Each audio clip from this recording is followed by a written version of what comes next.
बात जब यहाँ तक पहुंच चुकी है तो मैं अर्ज करता चलूं कि इससे पहले जो मैंने आपकी खिदमत में अर्ज किया था जनाब कासिम अलैहिस्सलाम की शादी के हवाले से, तो उसके बाद कुछ सवालात हमसे किए गए हैं और कुछ मोमिनीन की तरफ से एतराज़ात भी हुए हैं। मैंने हरगिज़ ये नहीं कहा था कि जनाब कासिम की मुनासबत से, उनकी शहादत की मुनासबत से आप जुलूस अज़ा बरामद न करें। आप 7 मुहर्रम को जुलूस उठाएं, इससे किसी ने आपको मना नहीं किया, इसलिए कि ये आज़ादारी ही वो चीज़ है कि जिसने मकसद हुसैन अलैहिस्सलाम को जिंदा रखा है।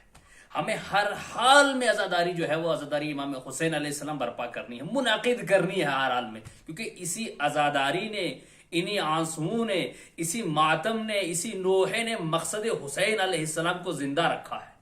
तहरीक हुसैन अलैहिस्सलाम को इसी आज़ादारी ने जिंदा रखा हुआ है, और जब तक ये आज़ादारी है तब तक मकसद हुसैन अलैहिस्सलाम भी हमारे दिलों में बाकी रहेगा। इसी आज़ादारी के जरिए से ये मकसद हुसैन जो है वो आने वाली नस्लों में मुंतकिल होगा, ये आज़ादारी बाकी रहेगी। तो आज़ादारी के किसी ने कोई मुखालफत नहीं की थी। लेकिन जो बात मैं आज फिर वाज़ेह करता चलूं कि देखिए, करबला में ये जो कहा जाता है कि जनाब कासिम अलैहिस्सलाम की शादी हुई है, तो भाई करबला के रावी कौन लोग हैं? कौन लोग हैं जिन्होंने आशूरा और आशूरा के बाद के जितने मसाइब है वो हम तक पहुंचाए हैं? तो उसमें से दो तरह के लोग हमें मिलते हैं। एक वो जो ख़याम के अंदर थे, एक वो जो ख़याम से बाहर थे। ख़याम के अंदर जो रावी हैं करबला के, वो है इमाम सज्जाद अलैहिस्सलाम, जनाब ज़ैनब सलामुल्लाह अलैहा। और जो ख़याम के बाहर के रावी हैं वो सबसे ज्यादा जिनका नाम है वो हमीद इब्न मुस्लिम है। खुद हमीद इब्न मुस्लिम कौन थे? वो उम्र साद के एक सिपाही थे कि जिन्होंने, जब उम्र साद ने जो चाहा कि इमाम सज्जाद अलैहिस्सलाम को शहीद कर दे करबला में, तो उन्होंने रोका था उसे कि भाई रुक जाओ।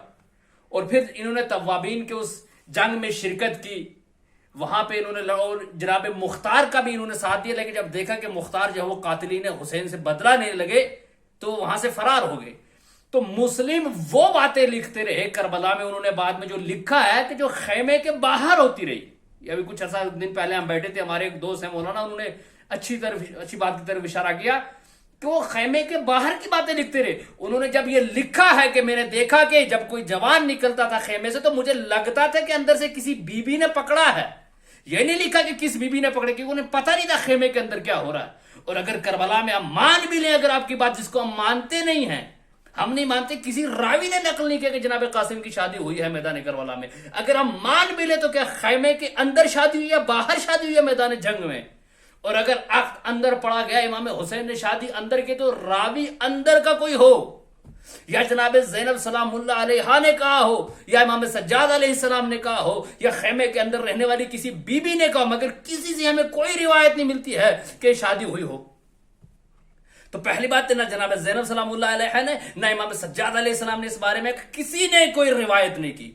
और दूसरी बात कि हम जनाब कासिम अलैहिस्सलाम की अगर उम्र मुबारक देखें तो हद अक्सर यानी सबसे ज्यादा जो लिखा है वो लिखा है कि 14 साल। तो क्या किसी नाबालिग की शादी हो सकती है? अहले बैत क्या किसी नाबालिग की शादी करवाएंगे? और आज हालत ये है हमारी कौम की कि अगर मैं मिसाल दे के बात वाज़ेह कर दूं, अगर मैं किसी डॉक्टर के पास जाता हूं और उससे कहता हूं डॉक्टर साहब मुझे ये बीमारी है, तो मुझे एक नुस्खा देते हैं और मैं वापस चला आता हूं, तो मैं तो इसे मानता ही नहीं, ये तो इसकी नहीं, मैं अपनी बात पे अमल करूंगा। भाई अगर डॉक्टर मुझे कह रहा है अगर मैं उसकी बात पर अमल नहीं करूंगा तो मैं ठीक कैसे होऊंगा? और आज कौम का यही हाल है कि अगर कोई आलिम दीन के, हम तो एक तालिब इल्म है, अगर कोई आलिम दीन कह रहा है, कोई फकीह कह रहा है, कोई रावी कह रहा है, हम उसकी नहीं मानेंगे, नहीं, हम अपनी मानेंगे कि जिसमें हमें अपना मफाद मिलता है। तो भाई हमारा इलाज कैसे होगा? ये आजादारी, हकीकी आजादारी कैसी बनेगी?